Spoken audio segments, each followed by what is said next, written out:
Ang mabuting balita ng Panginoon. Pinupuri ka namin, Panginoong Hesukristo. Magsiupo ang lahat. Yesterday, we reflected that doing good on the Sabbath day is more important than obeying the prescribed law. Mas mangingibabaw ang pag-ibig dahil ang ugat ng lahat ng ito ay ang Diyos ng pag-ibig. Mas pinili ni Jesus ang halaga ng tao kaysa sa batas na itinakda ng mga tao. Kaya nga po sa pag-ibig po ng Diyos sa bawat isa po sa atin, hindi po niya tinitignan ang pisikal na kaanyuan ng tao, kung hindi po bagkus ang kanya pong kalooban. Kung papaano tayo magmamahal, kung papaano po tayo maglilingkod, kung papaano po tayo magbibigay. At sa pagpapatuloy po ng Ebanghelyo po natin ngayong araw na ito, ipinakita pa rin sa atin kung paano gumawang muli ng kabutihan si Jesus sa araw po ng pamamahinga. Inilathala po sa atin ang mabuting balita kung papaanong ipinagaling po ni Jesus ang isang lalaki na patay po ang isang kamay. Marami pong mga tao ang nakasubaybay po sa kanya sapagkat ito po ang gagawin na daan upang si Jesus ay ipapatay. Na ang mga taong ito ay makikipagsabwatan sa mga kampo ni Herodes upang ang kanila pong ninanais ay magawa na po nila kay Jesus. Pero nagpatuloy po si Jesus sa pagbabagaling sa pamamagitan po ng kanya pong pagsasalita. Ano po ang sinabi po niya sa isa pong lalaki na patay po ang isang kamay? Iunat mo ang iyong kamay. Sa pamamagitan ng pagsasalita ni Jesus, gumaling ang isang lalaki. Sa pamamagitan ng pagsasalita ni Jesus sa harapan ng mga tao, ipinakita ni Jesus sa bawat isa po sa atin kung papaano maging matapang, kung papaano po magsalita ng katotohanan, kung papaano tayo haharap sa ibang tao upang manindigan sa katotohanan. Mga minamahal ko pong kapatid, ito po yung itinuturo ng mabuting balita sa bawat isa po sa atin, kung papaano maging matapang. At sa mga pagkakataong ito, kinakailangan po natin maging matapang, lalo na po sa panahon na ito. Kung papaanong ang mali ay nagiging tama at ang tama ay nagiging mali. Kung papaanong ang bawat isa po sa atin ay maninindigan. Kung papaanong ang bawat isa po sa atin ay magiging matapang sa pagpapahayag ng katotohanan. Hindi po tayo magiging matapang dahil mali po yung ginagawa po natin. Mas nangingibabaw na po kasi sa panahon po ngayon na kung ano pa po yung mali, siya pa po yung matapang. Kung ano pa po yung mali, siya pa po yung pinaninindigan.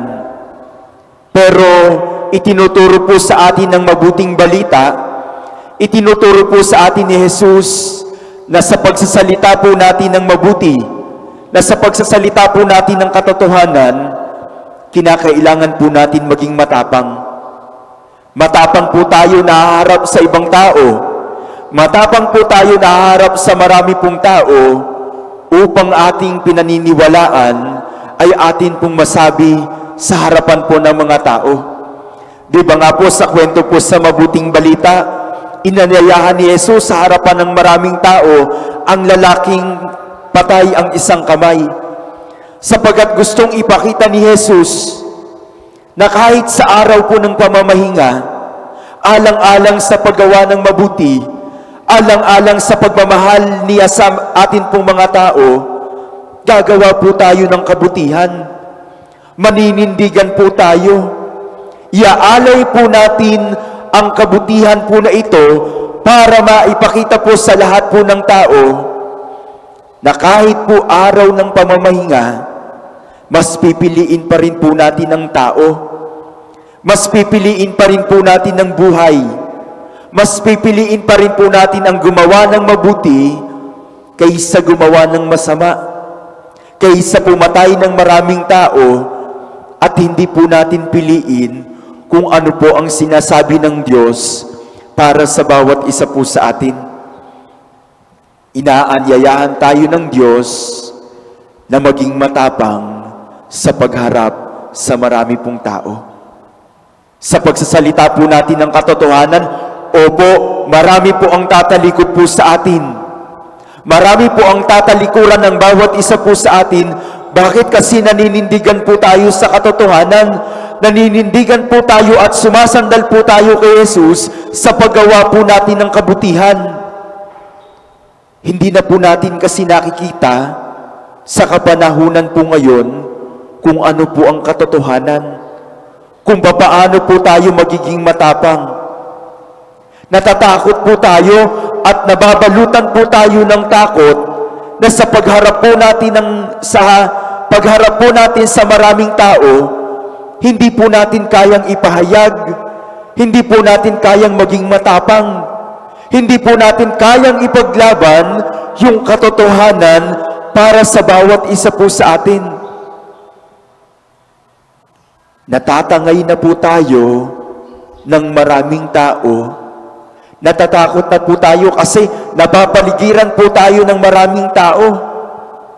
Lagi po natin iniisip, ano ba yung sasabihin ng ibang tao na kapag tayo ay nanandigan sa katotohanan, na kapag tayo ay naging matapang para sa katotohanan, iiwan tayo ng mga taong nakapaligid sa atin. Iiwan tayo at isusuplong din tayo doon sa mga taong kanilang sinusundan kasi nagsasalita po tayo ng katotohanan. Marami pong mga agam-agam. Marami pong mga pagdadalawang isip ang atin pong nararanasan kung saan nga po ba tayo pupunta. Kung pupunta po ba tayo sa paggawa ng kabutihan o pupunta po ba tayo sa paggawa ng masama. Mga minamahal ko pong kapatid, tinutulak tayo ng Diyos para maging matapang. Maging matapang na sa kabila po ng mga pagsubok natin sa buhay, na sa kabila po na kahit iwan po tayo ng maraming tao, alang-alang sa pagiging matapang po natin, sa pagsasabi po natin ng katotohanan, hindi po tayo iiwan ng Diyos. Lagi pong naririyaan ng Diyos.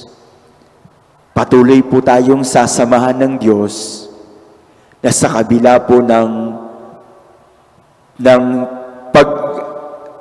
pagbibigay po ng Diyos o sa na hinahayaan po tayo ng Diyos na makita po ng ibang tao ang atin pong mga kahinaan, na makita po ng ibang tao ang atin pong mga kasalanan.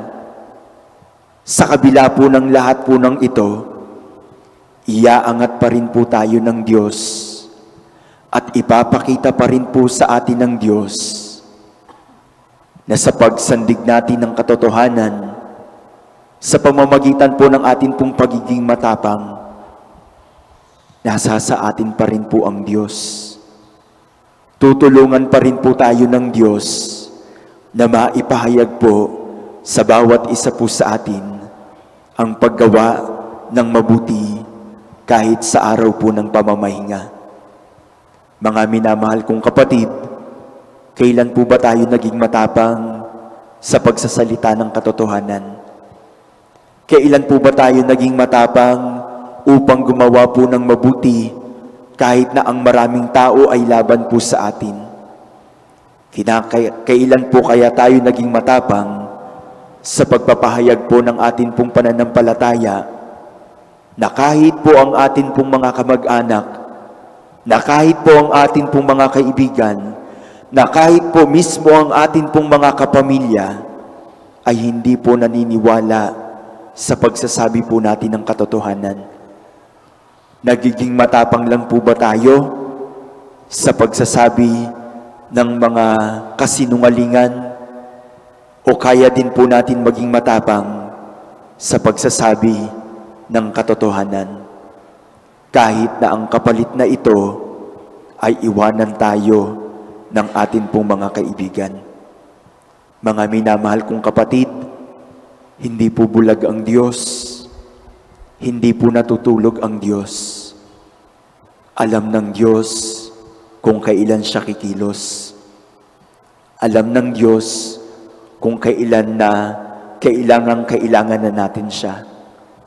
Alam ng Diyos at laging naririyan ng Diyos upang bigyan tayo ng tapang na sa paggawa po natin ng mabuti, siya lagi ang ating sandigan. Amen.